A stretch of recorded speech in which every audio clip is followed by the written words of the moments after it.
Good afternoon, well, good evening, everybody, and welcome to the Seth Joyner Show.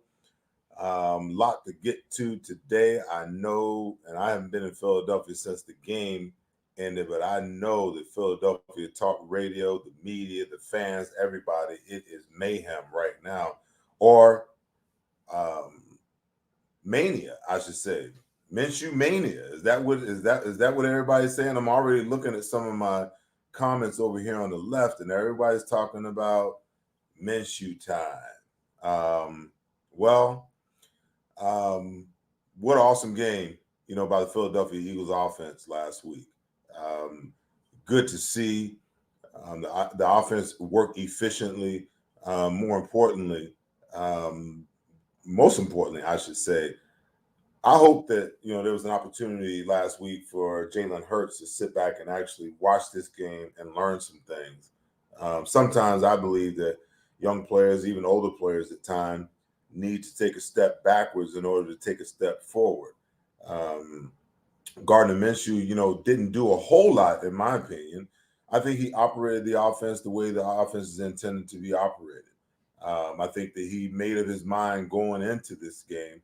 Hey, we've got a hell of a weapon with Dallas Goedert that we have not been using and taking advantage of it. He came into this game and made it his job, made a point of it to target Dallas Goedert early and often in this game, and the Jets couldn't do anything with him. Then the second half, the Eagles really didn't do much offensively in the second half of the game. They pretty much, just kind of held on from there. But the running game got clicking. And they really, started to run the ball extremely well in the second half of that game with Miles Sanders with 24 carries for, I believe, 120 yards. Just a great showing. I'm still concerned.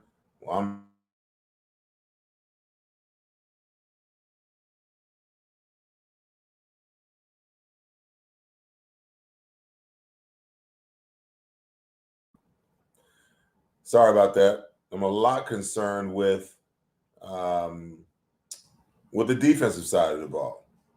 Jonathan Gannon just cannot get out of his own way of being overly, in my opinion, overly passive.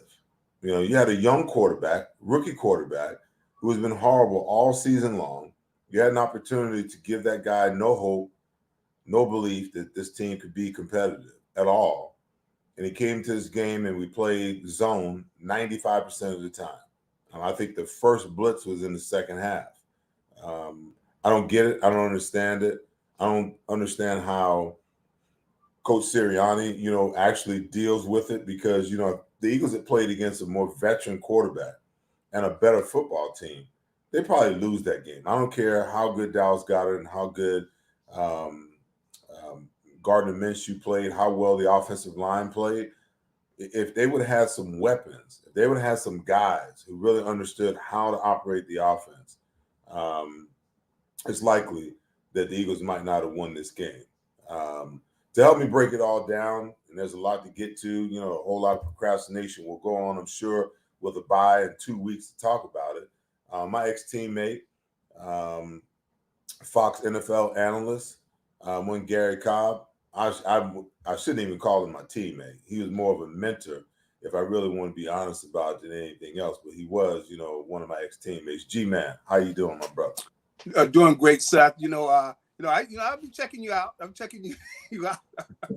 And of course, the post game when you come out there with Ray and those guys. I mean, you guys got a great show. I really enjoy what you're doing, and of course, you guys have some fun and it's very entertaining because of the different personalities. And of course, I know Barrett. You know, times I could get on the phone with Barrett, and you know, he's going. You know, but they turn you guys loose, and you guys have a good time. And of course, you put it out there. It's probably would be good if they let the players hear some of that right after the game. You know, rather than having Nick address the team, they'll let you slide in there and address the team after some of those games. No, I don't know that they can even handle that, man. You know what I'm saying? I mean, I really don't. I mean, the mentality of the NFL football player of today and the one that, you know, in our era was completely different. You know, this is the era of emotional intelligence. This is the era of, you know, hey, you don't want to coach that guy too hard. You might lose him. You know, the coaches in our era, they didn't care. It was like, you know, this is the way you were going to be. You had to handle it. If you couldn't handle it, then more times than not, you got ran off. Yeah.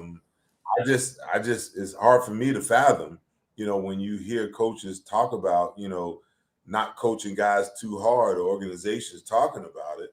It just blows me away. I mean, you got young men that are trying to grow into grown men that are being paid a king's ransom to play a game, and you mean to tell me you can't coach them hard? You can't, you know, if you told them once, you told them twice, you probably told them 3 times. By the time you get to the 3rd time, then there's a communication problem. Okay, either they're not listening or you're not communicating properly. So any person that has to tell somebody to do something 3 times, they're gonna be a little frustrated. Yeah, you know, that's the times we live. You got a lot of that going on. You know, of course, you know, I have children and grandchildren, and you know, my pops was a little guy. He had little man's disease. My pops was just 5'6". So, I mean, I didn't know what it was when I was growing up, but here I am dwarfing over my pops. But he was all man. He had been in the Army, grew up working hard down in those fields down in the South. You think you're going to come in his house after he's fed you for however many years and disrespect him? No. That wasn't happening like that, you know, and I was just so anxious to get away from him, you know. So that's one of the reasons I went all the way out to USC, you know, after growing up in Connecticut. But he had gotten me ready. I was ready for it. You know, some of the guys couldn't take criticism. They're falling apart because we had guys, our coaches at USC, most of those guys have military background, meaning like they wasn't sitting there holding your hand. I remember the guy that recruited me. In fact, it was Wayne Funtz. He recruited me to USC. So, once I got there, he's telling me how great I was and all this. Just before the first practice, he came over. He said, "All right, now we're gonna find out what you're made of." I'm going, what do you mean? But you know, I really had a lot of good coaches that were serious. I mean, and it was like a different era. And you know, they made you either grow up or they moved on. You know, they moved to somebody else. So it's really good. And of course, you know, I tell people about Buddy and you know, how he was as a coach and everything. And he was in that same line, right, with that military background and with the toughness and things. But you know, it's really needed. And you know, I went and talked to some high school teams. You know, I get a chance to talk to them, and I really like working with young guys. You know, to talk to them about being men and about, you know, growing up and that sort of thing. It's really needed. We just are lacking so many dads where, you know, sometimes the kid needs a hug, but he also needs a kick in the pants, right, to tell him, you know, to you know, stand up and do what you're capable of. And that's what's going to be so interesting about this team. You know, it really hurt me with Jalen against the Giants, man. You know, I just go, Jalen, man, because some of those throws, he easily could have dumped the ball out in the flat, man. There's a guy there wide open, you know, and you're playing against a Giants team that you know is not going to score more than 2 touchdowns. So all you got to do is take care of the football, and you drive back down, you know, the turnpike with the victory. But something was in his head during that game. And, that's one of his strong suits. He always has shown discipline. Right. And for some reason in that situation, he was undisciplined. The throw at the end of the half, come on, Jalen. Come on, man. Throw the ball away. There's nobody open there. You can see. So, but I like Jalen, man. I like the fact he's working, and I really have gotten into seeing, how he's progressing and everything. But that was a step back that week, So I'm interested in seeing him come back out in this next game. I'm really interested in seeing what he's got, and of course all of the Gardner Minshew talk and everything. Well, I mean, listen. What do you when you say that? There's a faction of fans that really believe that Gardner Minshew is best suited to be the guy for this football team. There are people in the media. There are people as fans. Dare I say, that there are Carson Wentz fans that are still upset at how the Eagles, how they feel the Eagles treated him. Whether that's by drafting Jalen or, in their opinion, running Carson out of town, which we all know that it was Carson's decision to leave rather than stay and compete for the starting job. I mean, all of those things, come into play. And here we are less than a year removed. And we're, with 4 games left all over again, and we're staring the same thing in the face, even though Nick Sirianni has come out and said, hey, Jalen is our starter. When he's healthy, he's going to be the guy to play. There are a lot of people that believe that Gardner Minshew should be the starter based upon what we saw last week. My question to them and my question to you is, okay, did you trade for Gardner Minshew to be the backup quarterback, or did you trade for him to be the starter? If you felt that he, was starting material, then you would have made that move, when Jalen struggled in one of those earlier games in the season.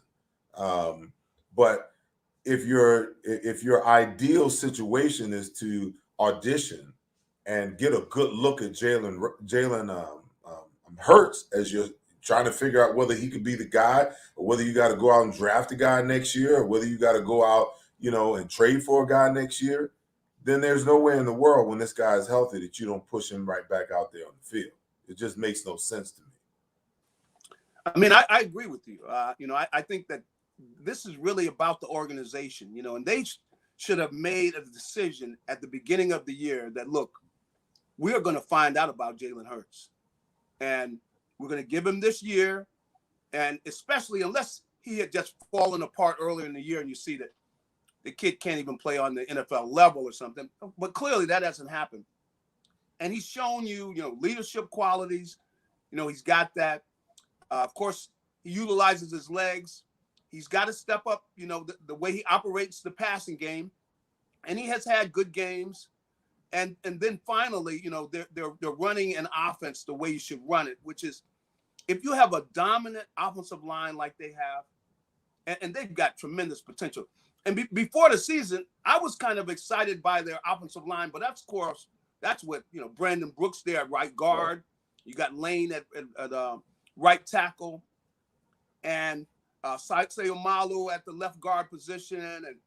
And then, you got a young kid in Jordan Mailata at the left tackle spot. But I had no idea, about Jordan Mailata, how good he's become already, and the kind of dominating football that he's capable of playing. And then you put Dickerson in that left guard, and the way he's firing off at people. And of course, with Jason Kelce, I mean, he's amazing at his size, at what he does at the center position, and his athleticism and everything. I mean, you really, I have to step back and look at them and appreciate that line. But they're the reason that this season has been turned around. And that's the strength of their team. They should rely on them.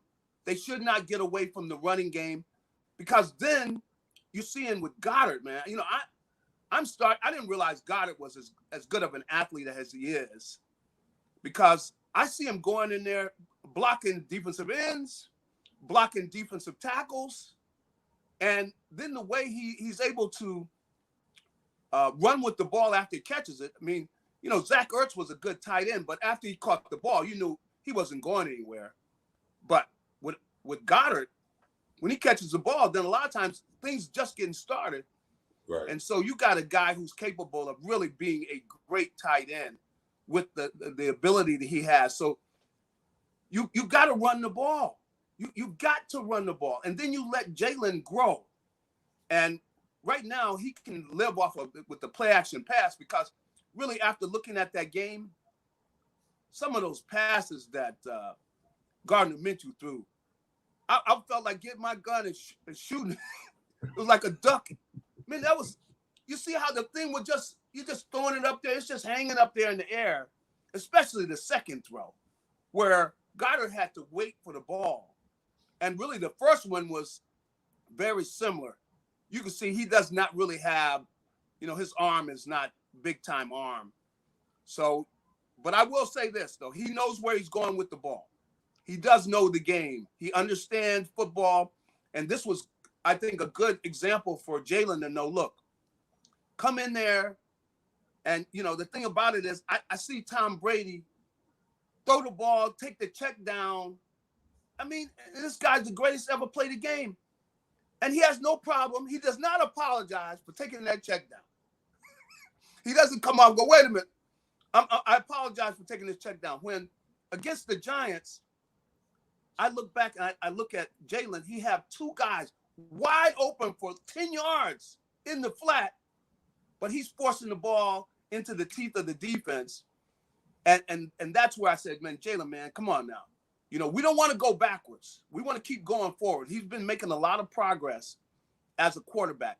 And so I just want him to see him continue that way, especially behind that line, man. I'm going, why are we not suffocating this defense we're playing, running the ball wherever we want to run it, and then we're going to go play action pass, and they have no idea what a tight end is.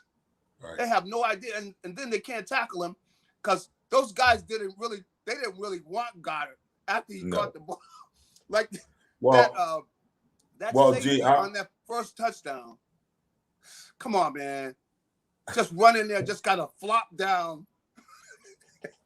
I will got him, man. I'm going like I will say any this. Parts of Goddard. I will say this. I'm not sure whether you watched the Monday night game last night or not. I think the New England Patriots threw the ball 3 times and ran it 44 times or something like that. That's right. I mean, and the only reason I reference this because it's a good way to understand, and to give, people, our fans, listeners, people who really we're trying to understand how the game really should work. Last night, Bill Belichick just thumbed his nose at the NFL and analytics and everything else. It's what he did.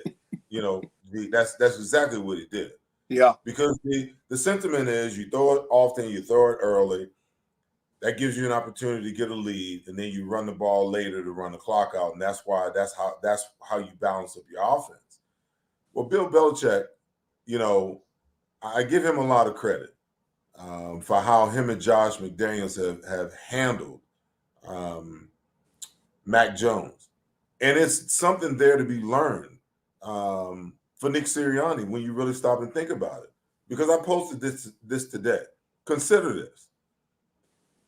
The way that the New England Patriots handled one of the best defenses and one of the best defensive coordinators in Leslie Frazier in the league, okay? When they come back for the last 4 games, they can get anything in the passing game they want off of the 3 tight end sets that they implemented. Because Buffalo couldn't stop them from running the ball if they wanted to. If they gave them an extra guy on the field, they couldn't stop them, okay? So now, what does that present? That gives the entire NFL, the rest of the 4 games that they have and into the playoffs, these coordinators something extra to have to prepare for. What else does it do? It's unheard of. I don't think a team has ever won a game with a quarterback throwing three passes in an entire game and only completing 2 of them, for less than 20 yards. So the genius of it is that you got a young quarterback.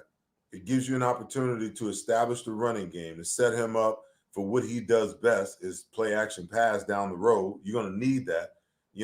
If you're the number one seed, you need that. You need to plant that seed in other teams and other coordinators' minds. The other thing that it does is it gives that offensive line and those two running backs the confidence to believe that when we need to pound the ball and we need to dominate the line of scrimmage, we can do that, okay? We can impose our will on other teams. Now, someone tell me, why is it that, after running the ball for 200 yards 4 weeks in a row, we go to play the New York Giants, who are the 29th ranked team against the run, we decided we're going to throw the ball instead, instead of implementing that. To me, there's a method of how you develop a quarterback, okay? In order for you to, and this is my opinion, in order for you to get, and you were talking about taking what's there, about Jalen Hurts learning how to take what's there. And I don't know, we don't know what it is that Nick Sirianni is asking him to do or what the primary is down the field, okay? But what Gardner Minshew did was, hey, I know where my check down is. I'm going to look at my primary. If he's open, I'm going to give it to him. If he ain't open, I'm giving it to the check down right now. So I don't know that Jalen Hurts really understands that. But my whole point is that there's no way, the way that you develop a young quarterback is you teach him to take what the defense is giving you, okay? Yep. Until you force them to in a coverage or until you get a lead that forces them to do something schematically that they don't really want to do.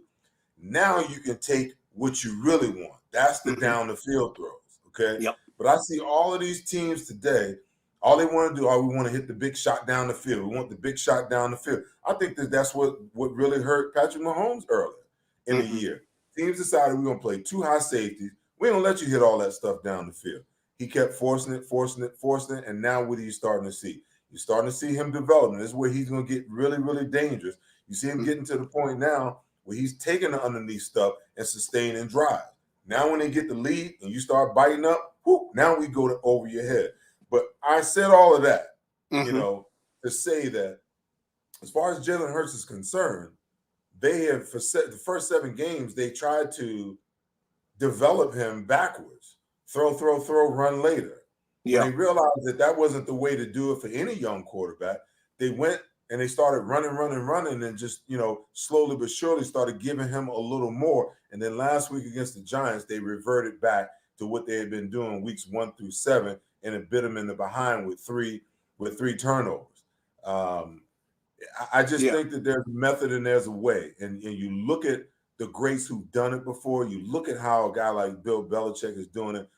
Mac Jones is going to be a great quarterback. You want to know why? Because they are building him from the ground up the proper way. They're not asking him to do all the things that you ask a guy that's 5, 6, 7 years into the league to do. They're asking him to do the novice things. We're going to hand the ball off. We're going to go play action pass. And then once you've seen all the defenses and all the coverages and everything that there is to see, all the disguises, then we're going to turn you loose and let you do, what you've been bred and taught how to do. Yeah, I definitely think that, and really concur with what you're saying about, the whole growth of a quarterback. For some reason, I think that Nick, in a way, he's got wide receiver. He was a wide receiver coach. And I think that in his background, the thing that excites him the most is seeing a passing game, shred a defense. And he doesn't get that same thrill out of the running game. So that's why I think he's gotten away from it, because it just seems like he's excited with that passing game. But right now his job is about winning. Hold on. Let me ask you a question. I hate to interrupt, okay? No problem. If you're a head coach, what's your number one priority? Is it to look sexy, to look smart, to look like you smarter than everybody else, or is it for you to ensure employment by winning games? Now, don't nobody care how you win the games. Nobody cares how you win the game. You're right. You're in your first year as a head coach. Nobody cares how you win your games. You just want to win your games. And as time goes on, then you can broaden your offense and then you can show everybody how darn smart you are. See, but I think, because of his background, that he probably knows the passing game better than the running game. See, and that's what, like, when he's laying in the bed at night, he's dreaming of, pass plays, and so when he got in it, even though he's got a team like at the beginning of the year, the thing that I was saying is, I like the way that line looks, man. That offensive line, man, they could have a monster of an offensive line. I don't think he was thinking about that. And you see the way the team is clearly with the fact that they don't have a lot of legitimate receivers. You basically have two guys that you feel comfortable getting the ball to. And you got a young kid in Quez Watkins, he's coming on, but it's Devontae Smith and Dallas Goedert, who are your good receivers. The kid out of the backfield, Kenneth Gainwell is good coming out of the backfield, but he's a rookie. So you don't have a lot of receivers that are, they're seasoned. And then you got a young quarterback. So the way to help them grow up is, look, let's turn these boys up front loose. And plus, young offensive linemen, they don't want to pass block all day where you're going to throw the ball 50 times and they got a guy flying off the ball on them. No, they want to get in their stance. Mailata and the country boy there, Dickerson, they want to splat somebody, man. They're just looking for somebody. They just want to get off and get up under somebody. And it was kind of funny because Mailata's so big that some of these defensive ends, man, they've never had anybody that big on them, man. And they're seeing the kind of athlete he is, and he's embarrassed some guys, because he's so big. But I do think it goes back to Nick Sirianni, though. I think he's got the passing game is really in his blood. That's the way he was groomed. He's coached the wide receivers and everything, and I will give him credit that he has made the change. But clearly, this team, they got a strong offensive line. Nobody stopped them yet, except for the coach. He's the only one that stopped them. Everybody else, come on. And I thought they had a chance to be good, but I didn't think that they would be as good as they're playing right now. I mean, this is where you come in, you start talking some noise. Look, we're running the ball on you guys, and we don't mind telling you we're running it on you because, and with Jalen, with his athleticism and everything, that adds even more problems when you're running, different options on them and things and just really putting them in a tough situation. And they haven't yet gotten to where they can get with how good they could be because they're just starting out. And then if you let Jalen grow there, I think you can get a lot accomplished this year. And, you got a chance to make the playoffs. But it's very exciting, man. I'm excited about what I've seen their capabilities. And that's why you just wonder, like, why would you even think of changing it? You keep on running the ball. They need to be running the football. In fact, I probably would go and add a couple running backs. I'd be looking for running backs right now because, these guys are getting banged up. I can get people off the street, come in. We got a line. That line is what's got this offense going. I mean, with all due respect to the running backs, Jordan Howard is good at, the straight ahead running and everything, but they're opening holes that anybody could run through. And they cannot get away from that. They got to do this. This is what they got to do to Washington because that's going to be a good game. But they can run the ball on Washington. And then when you're running the ball on somebody and you're imposing your will on them, now throwing the ball on them is easy because you go play action pass and you got to honor the run fake. And then, you got Goddard and you got Smith and, the kid Watkins could get deep every now and then if you need somebody to. That's what they've got to do. That's where they got to be. And, they got to take they got the ability to beat any of the teams on their schedule if they will do what they do best. But they cannot come out and start wanting to throw the ball every play. And you got Jalen dropping into the pocket when the kid is raw. he's got a way to go. And, you know, why put him in that situation? Why not have him in a situation where it's 2nd and 3 and you get in a run formation just like they did against the Jets? Yeah, they're thinking run. Like when they came on the first touchdown, they come out in a 2 tight end set with them both lined up on the left side. Then they send Goddard in motion, and he runs a seam route down really on the crossing because they only had one safety deep. So he ran away from that safety, and he got the linebacker chasing him. I mean, C.J. Mosley was in a situation where he had no shot. I will tell you this, you know, I've been calling for it all year long. I just feel like they've got some formations that they run out of their 12 personnel, the 2 tight ends and 1 back, you know, the 13 personnel out of, you know, the 3 tight ends and 1 back. You know, they get a lot of movement, and they get a lot of mileage out of running the ball out of those formations, you know. And for weeks I've been saying, I'm like, okay, where's the creativity? Where's the pass plays off of those? You know, I mean, I can remember when they played the Chargers, I believe it was. I mean, that's a game that they should have won. They were running the ball very effectively. I mean, just running the ball down, you know, the Chargers' throat. And at one point, you could see in single high safety, you know, the safety was like lined up at 9 yards because they couldn't stop. They couldn't stop him. You had Quez Watkins lined up outside with 3 tight ends on the field and 1 back. Okay. And you tell me, as well as you were running the ball, I could have drew it up in the sand. You got a single high safety. You go play action pass with Jalen under center. You got Dallas Goedert running a crossing route at about 10 yards. And you got Quez Watkins on the outside who run a 4-3-8, running the post on a single high safety that's biting up trying to play the run. Okay? One of those guys are going to be open right now. I'm not talking about in a second. I'm not talking about in 2 seconds. I mean, right now. You know, I'm still waiting on that play.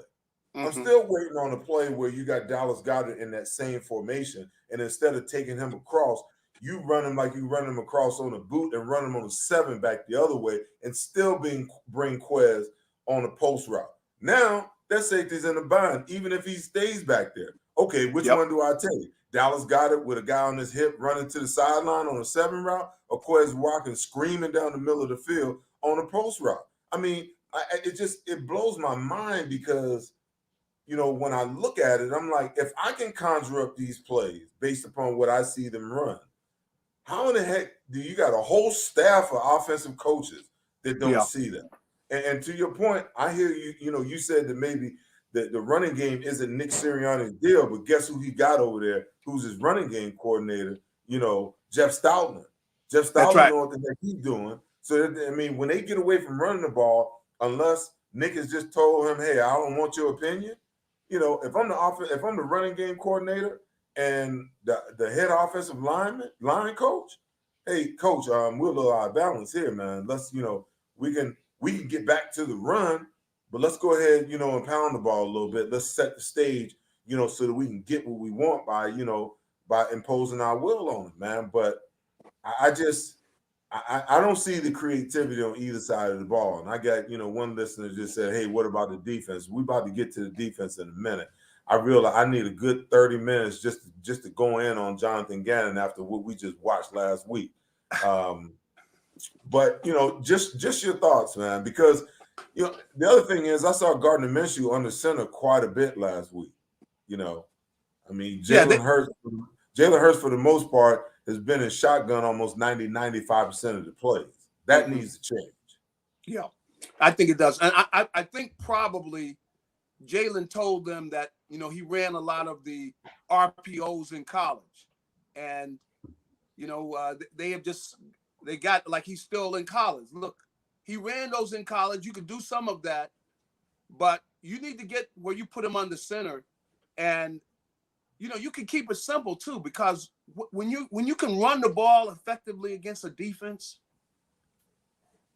when you go play action pass, they can't handle it because you're just dominating them. And then they're going to start trying to cheat people up. Like you were talking about the safety, start cheating up and everything.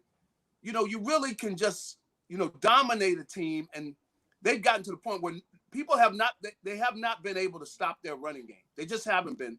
So you want to make sure that you don't get away from that, because once you start running the ball on people like that, I mean, you know just as well as I do, you got somebody standing in front of you and they're blowing people off the ball like that. You got to get up there and you got to, you know, address that. Of course, you know, the Eagles linebackers for a good while, I couldn't understand. The guy's waiting 5 yards deep and you got a guard fired off at you and you're sitting there waiting on him. I'm going like, well, but we'll get to that. But, you know, teams don't do that. And then after you start running the ball on them, they got to start attacking. And it just sets them up for that play action pass game. And then you're able to groom Jalen more, because for a lot of times he's going to be throwing to wide open people the way Minshew was throwing to him. You know, and they also, the pick play. I don't know how they're coaching these rub routes, but you don't need to run into the guy that you're picking. You just need to get his attention. If he looks at you, all of a sudden the other guy's gone. But even on the touchdown where Boston, he picked the defensive back that was covering Goddard, rather than just go on by like you're running a real route, he's got to look back and see, make sure I did pick him and everything. And Goddard is, you know, it could have made, the guy could have threw a flag if he wanted to. Stop looking back. Just, you know, like I just set a pick. I want to make sure, you know, the guy's open, because I'm not really running a route. Why do you do that? But gee, why wouldn't you just have him run a route? Okay, if I'm gonna pick, all I got to do is go at that guy, turn around and sit down, and put my hands up, just run a hook route. Yeah, just sit down, that's and right. make the guy come through you. You don't even have to keep moving. But it seems like they coach them to like make contact, you know. And if you don't do it the right way, or you initiate the contact instead of the defender initiating the contact on you, they're gonna throw that flag all day long. But if I you tell just you, go Seth, down, they could have thrown it again on Sunday, because well, he had his hand on it. Did the same thing. He ran it. He went in like he's looking at the guy like, okay, I got to pick this guy. And then after he picks him, he looks back to make sure I did pick him good, right? He's not looking for the ball. I'm going like, how are they coaching this? They've already had how many touchdowns called back because they don't know how to run that. And they keep calling it every time on the goal line. I mean, they should have thrown a flag, because Boston did a horrible job on Sunday. Because you don't look back like that. You look back for the ball. You're supposed to be a receiver, you know, and you're just asking him to throw another flag, you know. So they didn't get called this time. I always say, you know, whatever you see on the field is either being coached or is being tolerated. So, you know, when I look at that, the only thing that I can surmise is that, you know, this is the way that they're asking, you know, the pick guy to run it. Okay. Yeah. If you stop and really think about it, if defenders are smart, okay, when you get two guys like that, or even if you get a bunch, when you get a bunch with three guys, you got one guy in the flat, one guy crossing, and one guy to run some sort of route in the middle. So why try to fight through it? Just back off in umbrella coverage and let the routes express themselves, and let the guys come to you. And then whoever you got. Well, when you got it's the same exact thing, you know, with the pick. Okay. You got two guys that are lined up right here. You got both defenders up trying to make sure that they stay with their guy. Okay. You stay inside, you stay outside. Because one guy's got to come to you. So one guy's got to go inside. Okay, the guy inside, that's your man. The guy that goes outside. So now, what happens when defensive coordinators get smart enough to start playing that type of coverage? You know, where the guy stays off and you go to pick, and instead of there being a pick, they're just waiting for you to just uncover. They're waiting for you to just, you know, for the route to express itself. Okay. So now, if that guy hooks up and that guy's still inside, even though you got a guy going to the flat, the guy on the outside has to go with him. Now the guy that hooks up, instead of just running trying to pick the guy, now he can work away from the guy that's on the inside. Instead of primary going there, if he's covered, boom, you come back to the guy that's inside. It's an automatic touchdown. But it's just really silly the way that you think about how they're being coached to actually run it. I tell you, it doesn't make any sense. Just, I heard some people say this, and I really couldn't defend Saleh, who's the head coach of the Jets. I mean, how these guys don't even talk to each other? I mean, you see the guys coming in a short motion. They've been running pick plays on the tape, and you're not ready at all. You're the guy's trying to pick me, coach. Come on. Did you guys look at the tape? I don't know what they were doing. The Jets are just not they're not prepared at all, man. I'm going like, how could the coach have guys where they're shocked that they're running a pick play? And this team's been running pick plays all season long, and they had no idea when Boston Scott went in short motion. When he picked the guy, it's like he's shocked. And they didn't talk to each other. There was no communication. That's just not good football, I tell you that. A lot of it's coaching. At the end of the day, to me, the majority of it is coaching. And, let's segue over to the other side of the ball, the defensive side of the ball, and talk about Jonathan Gannon, who came out, against a quarterback who had been absolutely garbage all year, been hurt, he's got a bad knee, got a knee brace on. And we sat back in zone the entire first half and let this team score 18 points on us in the first half for a quarterback who hadn't thrown a touchdown pass, and I don't know how long. The overriding thought is that when you got a young quarterback, there's a lot he hadn't seen at the pro level. So you pressure him. You pressure him on second and long situations, because on first down, you're trying to make sure that you get 0 yards or negative yards. Now, you can come with a run blitz on second down, and play to the quarterback through the run if they decide to go play action pass. Certainly on third down, especially in 3rd and 7 or more, you want to force him to get the ball out of his hand right now, force him to make bad decisions, force him, to only have one read, and we just sat back in zone and let this guy just pick us apart. And I mean, one of my viewers said, he wanted to come through the TV. Trust me, I wanted to turn the TV off, because I'm watching this and I'm like, and I'm looking at Jonathan Gannon. And Jonathan Gannon has got this, he's got this call sheet that looks like it's about that big. You remember when Chip Kelly used to have that call sheet? And then I'm sitting there watching, and it dawns on me. I said, you know what, man? He's got 2 fronts,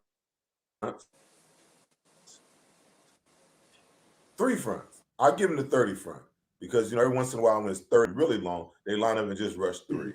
Okay. He's got 3 fronts, 4 coverages, and maybe 2 blitzes, 3 blitzes. They'll send a linebacker every once in a while as the 5th guy. That way they can free up, the double team and make sure that they got one-on-one across the board.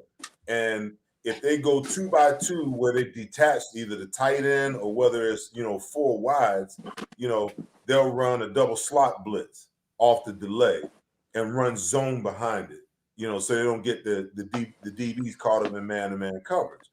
But that minimal amount of defense and creativity, that's not enough to survive at the NFL level. It's just not. I mean, if I'm coordinating the offense, I've got an offense that's set up for when you get in your 5-man line, because they go, and that's really their 30 front, but, they line up with the 2 outside backers with either Sweat or Barnett or Avery on the outside. You got 2 of those guys on the outside, 3 down linemen and 2 linebackers, or they can go dime or nickel with just 1 linebacker, in the box. I got a package for that. When you come out on your base defense, your base, 4-2 defense, guess what? I got a package for that. What else you got? What else do you have? They have nothing else. Every time that, they line up static. The cornerbacks don't get up and get back. The linebackers don't sugar on one side and come from the other side. The linebackers don't act like, they don't do, they do, their defense is just rudimentary, Mm-hmm. at best. And I'm watching this week in and week out, and the good teams take them apart. The bad teams, they figure out a way. The only thing Yeah. that helped the Eagles last week with the Jets is the fact that they got ahead. And once they got ahead, then Zach Wilson had to throw the ball a lot more than I'm pretty sure Robert Saleh wanted him to throw it. And now all of a sudden, that opened up the floodgates for the defense in the second half, for the defensive line, I should say, to be a little more dominant. But the way we played in the first half, man, that was just atrocious. That's not going to work against Tyler Heineke and the Washington football team You're right. twice. That's not going to work against, the New York Giants again if Daniel Jones is healthy. And then certainly, I don't care what the circumstances are, as far as where Dallas is sitting in week 17 or week 18, that's not going to work against them. He seems to me like he's afraid to take risks and take chances, and you can't coach afraid at this level. You can do it at the high school level. You can do it at the collegiate level. You cannot get away with playing defense that way on the pro level. I agree. And plus, the tackling was so bad. I mean, they were missing so many tackles in the open field, and they were really struggling to tackle these guys. But he could, even if he wants to, if he's afraid of the big play, you can run zone blitzes. Especially against a young kid, where he looks up and there's an extra guy coming. He doesn't know where he's coming from. A lot of times he's going to panic, and that's what that kid Zach Wilson had been doing. But he let him get some confidence. Basically just a straight up zone, and even their zone sometimes you can't really play just a straight up zone. You got to play, really it's man in the zone. If there's a guy in your zone, you can't just stand there and watch the guy throwing the ball. If there's somebody in your zone, you gotta move in there on him. And they just really need to tighten up their the way they play those zones, because they play just a loose, soft zone, like at the end of the game when you got a 20-point lead and you're basically just letting the clock run out. You're letting these guys get yardage. But you can't play that kind of zone, when the game's on the line. I mean, they're just really, I guess he needs to reteach it or something, because, you pass people off, you jam people. And I see Bill Belichick still having guys jam guys at the line and try to delay the release. And then so many other coaches in the league that won't do it. I mean, they don't realize that a second or two, and that quarterback is in a tough position if guys don't get a release. So you try to delay people's release. I mean, you just get frustrated when you see the way the guys seem like they're coached. It's not really good, sound football. And if you're not going to play man-to-man in the zone, where this guy in your zone, you got to tighten, and you got to be communicating. That's the big thing is, to see these guys not even talking to each other. If you're in man-to-man, and you're shocked if somebody runs a pick play on you. I mean, come on, that's part of the game. You should be ready for it. So you're going to talk about that, and different things of that sort. But I will say, I like the way TJ Edwards has come in, and he's playing a lot better than they were playing earlier, because he's got a feel for the game, and he knows when they're getting ready to run a certain run, and you see he will attack the line of scrimmage. At the beginning of the season, Singleton and Eric Wilson, they're sitting at 5 yards deep with a big 320-pound offensive lineman coming at them, and you're sitting there waiting on him. I'm going, I had to get rid of both of them, man. I would have said, look, man, I don't know what you guys are going to do with the rest of your life, but you ain't playing here no more. Well, T, I'll tell you this. I go back to, what's being coached and how you're being coached to do it. It's one thing to make sure that you're prepared. You talk about TJ Edward. I think one of the reasons why, um, TJ Edwards, his game went to a whole nother level when they released Eric Wilson Mm-hmm. and made him the starter. Okay. So all of a sudden the light went off. Hey, for the first time in my career here, I have a legitimate shot at locking down one of these starting positions. He looks Mm-hmm. much more prepared. He Yep. looks like he anticipates plays better. His That's only right. Achilles heel, if you will, is his ability to cover man to man and in pass coverage, what they Mm-hmm. see and how they react to it. I'm excited Yeah. about Davion Taylor. I mean, I'm just shocked and sad to see him get hurt because here's a kid who just, he's raw. Yeah, he is raw. Yeah. You could tell he needs to learn how to play, but he has all the skill sets in the world. Yeah, When I he's look at got a him, big upside. he reminds me of Michael Kendricks. It reminds me of Michael Kendricks. He can run, he'll Mm-hmm. hit you, Yeah. but sometimes he's out of position as far as where he really needs to be. Now you talk about and Alex Singleton has just been the biggest disappointment of the year at linebacker for me. I thought that he was poised to have a great year after how he finished the year last year. Now to go back to the zone coverage and what we're talking about in the zone coverage, I don't know that they really play zone match. I think what they do is they just drop the landmarks and they sit there and they're looking at the quarterback and waiting for the quarterback to raise his arm and throw the ball. The problem with that is, I agree. okay, when Yeah. you playing against when you playing against quarterbacks who don't look you off, that works. But when That's you're right. playing a quarterback who really wants to throw the ball over here and he's looking over here, and at the last minute he turned, your reaction time is lagging. Yeah. Your understanding of what's going on. I mean, it's one thing to drop to a zone. It's another thing to see a guy cross in front of you or feel a guy cross behind you and Mm-hmm. understand what that means in the scheme of the route that they're trying to run. I mean, it was funny because I was watching a game on Sunday and I seen they cross one guy in front of the linebackers, another guy behind the linebackers, and then they Mm-hmm. set a guy down in the middle, right Yeah. behind the linebackers. I mean, that's a dead giveaway. Yeah. Whether it's in the middle of the field or whether it's to the three receiver side, they're setting you up. The short route is to pull you up and out of your zone. Okay. Mm-hmm. The deep one is to get you to chase out of your zone. Yeah. It's hard to be disciplined enough in your mind to say, "Oh, I've seen this before." That guy going across, he's going to the guy in the flat. The guy that's going over here, he's going to the other linebacker, crossing, crossing, crossing.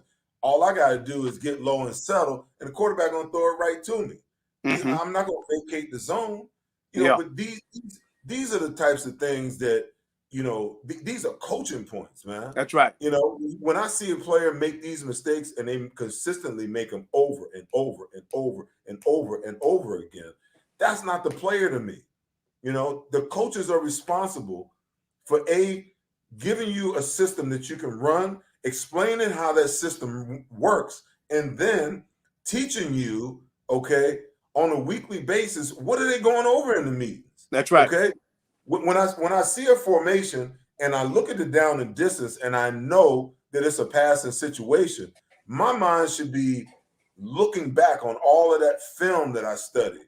Okay, Mm-hmm. well, what did I see when they come out and they're in 11 personnel on third down and the tight ends detached, okay, and the back motions to empty. All of those analytics that they're paying for, that's to tell you exactly what that player is entailing and what that player is going to do. Okay, Mm-hmm. so as a coach, I'm on Friday, I'm drawing up stuff on the board. Okay, here, take the pen, go up there and show me. Okay, what defense are we supposed to be in? Where a guy's supposed to be? What's your responsibility? Okay, because just handing them an iPad and giving them a game plan on Wednesday morning, that's not enough, man. Yeah. That's not coaching to me. To me, Yeah. Well, coaching is I can see. how do I teach my guys how to study film so that they're anticipating what's happening, and then I got to give them all the technique and the fundamentals to help them be able to execute what it is that we want them to do from a defensive perspective.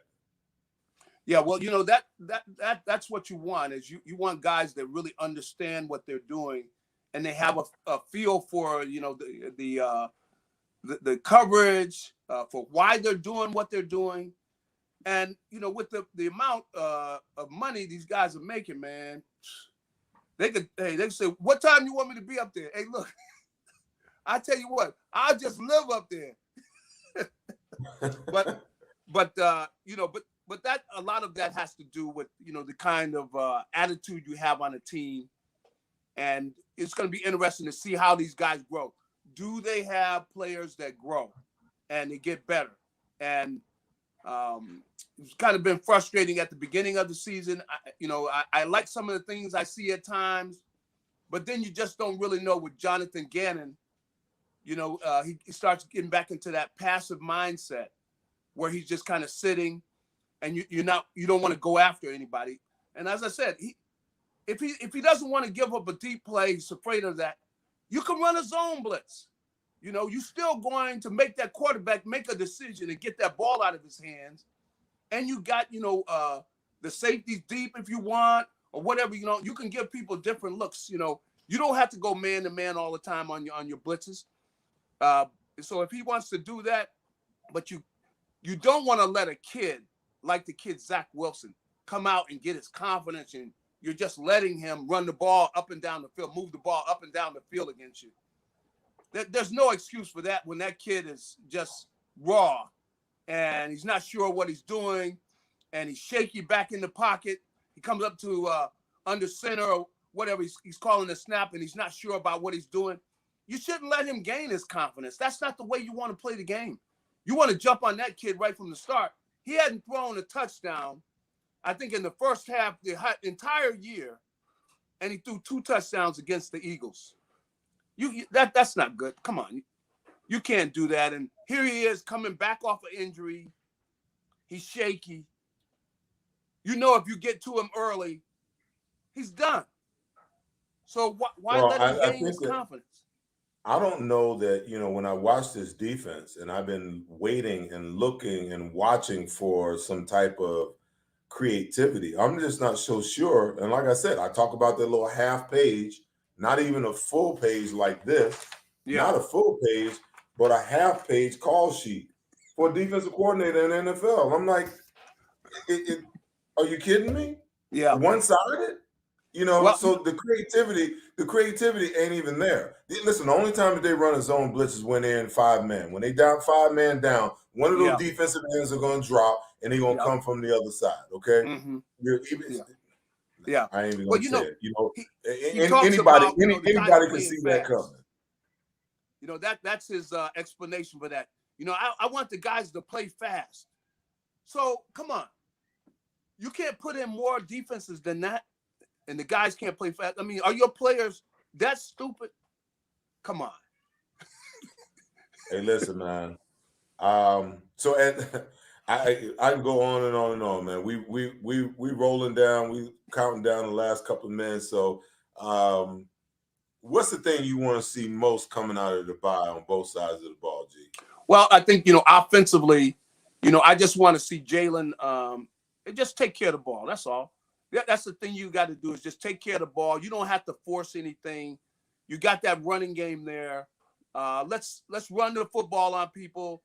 We're going to do some things in the passing game off of that, but we're going to take care of the ball. Jalen knows that's what he's got to do. You got to take care of the ball, and I think we expect to go in and beat Washington. And it's not going to be easy to beat them, but I think that they can exert their that offensive line. I think that they can dominate them and really put them in a position where they really just dominate them as a team.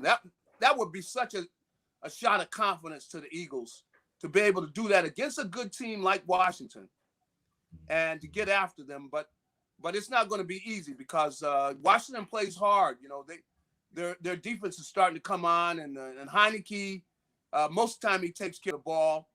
I saw the kid, who was it? Somebody dropped the interception there that Heineke had thrown at the end of the game. And the kid, it's just frustrating to see DBs that can't catch, man. Look, Go work and learn how to catch the ball, man. Oh, but anyway, that's a whole nother subject. Now on the defensive side, you know, they're going to have to get after Heineke, but the big thing is, you know, don't let him get outside and contain. Don't be undisciplined by just running up. And then once you get up to his level, don't just you know, be undisciplined about the way you rush the passer, because he can scramble. And if you just make it easy for him, you know, and guys have to be disciplined, and you got to rotate your defensive lineman too, because some of those guys will get tired, and you got to give them a break and get somebody else in there. But because Heineke will scramble, and he's really not that. He's not a really good passer, but he's good at scrambling and making plays happen. So, but I think they're going to have some good games against Washington. That's really going to decide the season, because I think they'll beat the Giants the next time. And if the Cowboys don't need the game at the end, you know, they'll be able to beat the Cowboys. But the thing is going to come down to those games against Washington. G, my man, I appreciate you, brother. I tell my guests every week, our time is our most valuable commodity, man. I thank you for spending the last 60 minutes with me chatting up these birds. You have a good week off this week. I already got mine off to a good start, and we'll see you. I'll chat with you next week when I get back in Philly, my brother. All right? Okay, and I'll be checking out your shows, you know, and you know, you don't cut up too much though, Seth. Hey man, all I can be is me, G. I hear you. I hear you. That's all. Well, we enjoy it. All right. Have a good one. Well, guys, listen. Thanks for tuning in. That's the show for today. As always, be good to each other and take care of each other. But most important, make sure that you love each other. I'll see you guys right back here next week, same place, same time. Peace.